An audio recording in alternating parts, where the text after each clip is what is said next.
Hello and welcome again, everybody, to a brand new segment here on Southside Archer Minutes. I'm very proud to say my first guest today is Jesus Camacho. He goes by Jesse. Welcome to Blue Collar Corner. Sir, thank you so much for joining us. Thanks.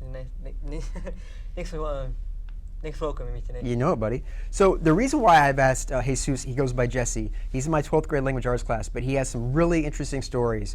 And he told me very early on in the year that he wanted to kind of shun the traditional path. He didn't want to go into college right away. He's going to go into a trade school, a blue-collar trade, but he's going to make a great deal of money. I think it's more than some teachers. He's going to go into some welding. So he does that in Anthus in the morning. Can you tell us about how that started? How did you get into that program? By job shadowing my mother's co-worker's husband. He was a professor at Ivy Tech, or was until he had a son. Yeah. He used to teach welding at a class in Ivy Tech. To one day my mom was like, well, just shadow underneath him, weld for him for a bit. And I did it for a day or two. I just fell in love with it. I was looking at the Anthus things like, you know what, welding seems fun. I'm gonna shadow him. Loved it. Checked it off. Happened in the span of a week. Yeah, it's just remarkable. Most people don't immediately fall in love with something like that. They kind of test the waters. So what was it about it that you loved? What specific niche or trade really drew you to it? What did you find out in those first few hours or those weeks? The opportunities of it. It's I compare welding to art in a sense that there's so many forms of it. There's different fields of it. It could be from putting buildings together to putting computers together. The possibility is almost, I wouldn't say endless, but it's so vast that the first weeks of it, we're basically being told, these people want you, these careers want you, these industries are going to look for you. Yeah. Because there's such a shortage due to the baby boomers being retired now. Yes. That there was just nothing but opportunities. They're talking about the first few weeks. There was just nothing but a instructor going on about the pipe fitters, the steam fitters, the pipe welders, the boiler workers, the auto workers, the steel workers. Just any job you want, you can get it doing this field. Yeah. And what really struck me about you and about Jesse when he was talking to me in my language arts classes, and I've read a lot of his papers, he's very adamant that he didn't want to be in debt. And I think a lot of students will choose liberal arts degrees and they'll amass all this debt.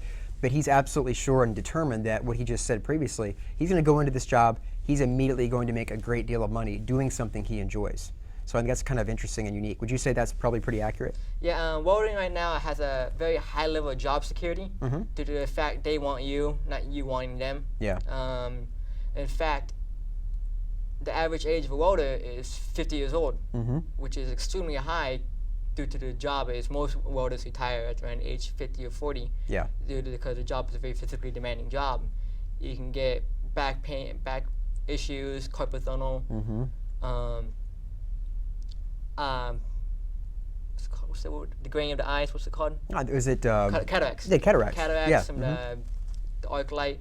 There's so many issues, medical issues that can spawn at a young age due to welding, just due to the fact that it's part of the job. Yeah. And so many welders are just retiring that there's many careers, especially the steel workers, the pipe fitters, they're looking for people to weld. Exactly. They're actually paying people to go to schools so they can learn to weld, so they can hire them on a contract. They're putting out contracts, literally, sign up for us, you do 2 years of learning how to weld, and you work for us for a certain amount of years. It's they're not just you coming up in them to the degree, hey, can you hire me? And we think about it. No, it's like, hey, we have a contract, sign it, we pay you to go to school, you work for us for a couple of years, we need you. So they'll not only pay you, but also pay you to go to school, learn how to do it.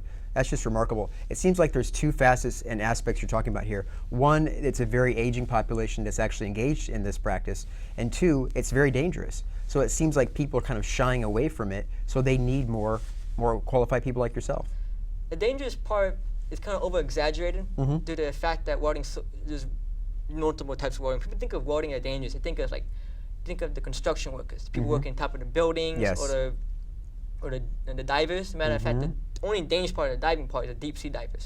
People work on the oil rigs, the ships, they dive underwater. It's a constant pressurization, depressurization that affects the body. Shallow divers is a different story since they mostly just work on shallow water. Yep.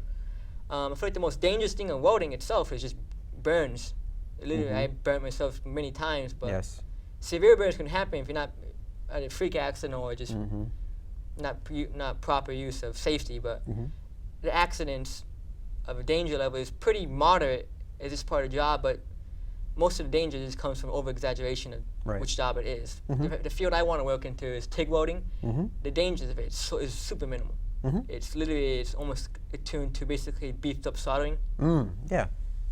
And so then me getting hurt, TIG welding is so low that I had to actually do something really dumb in the sense that I accidentally stabbed myself with a hot rod before an accident because it slipped in my glove. Right. That's Well, it's good to see that you're going to be safe on a daily basis. Speaking of which, what do you do on a daily basis when you go into Anthos? Tell me about a typical morning for you. Right now, the second year, I just go in. The first years, they do the basic education what I did last year, learning the print, safety, doing the module test, basically learning how to measure, read diagrams and stuff like that, the blueprints. The second year, I just put on my gear from my locker, head on in, turn on the machine, grab some, either if I'm going to do stick MIG or TIG, which I went to do TIG, just grab some filler rod and a wire cutter, hop in the booth, some scrap metal, and just practice. So practice makes perfect. Yeah, I hate that cliche, but it seems like it kind of makes sense. Especially for welding. Welding is technique oriented. Yeah. Especially TIG welding. TIG welding is, since it's very fine in the sense that you're using your hands, actively using your hands. It's very technique based. Other welding like MIG, it still requires some technique to it. I feel like all forms of welding requires hand technique, the constant practicing, the knowing how to control the speed, the angle. There's many factors in welding that can affect an actual weld. Speed is one of them. If you weld too fast, not enough metal is deposited. Weld too slow, you over deposit the metal. It can cause issues with it. You want to find a sweet spot, and practice makes practicing find the sweet spot at the fact that you can turn weld, making a simple weld under a minute up to 30 seconds. And that seems to me that it kind of mirrors back what you said in the first few minutes of our interview, that welding to you has become like an art. It's like an art form. I consider it an art form. Yeah. It's a skill and a trade, but it is by itself an art form. Well, thank you so much for joining us. This has been absolutely fascinating. I hope to have more people on my show, but it's been amazing having you here first. Thank you, sir. Thank you for Good luck to you.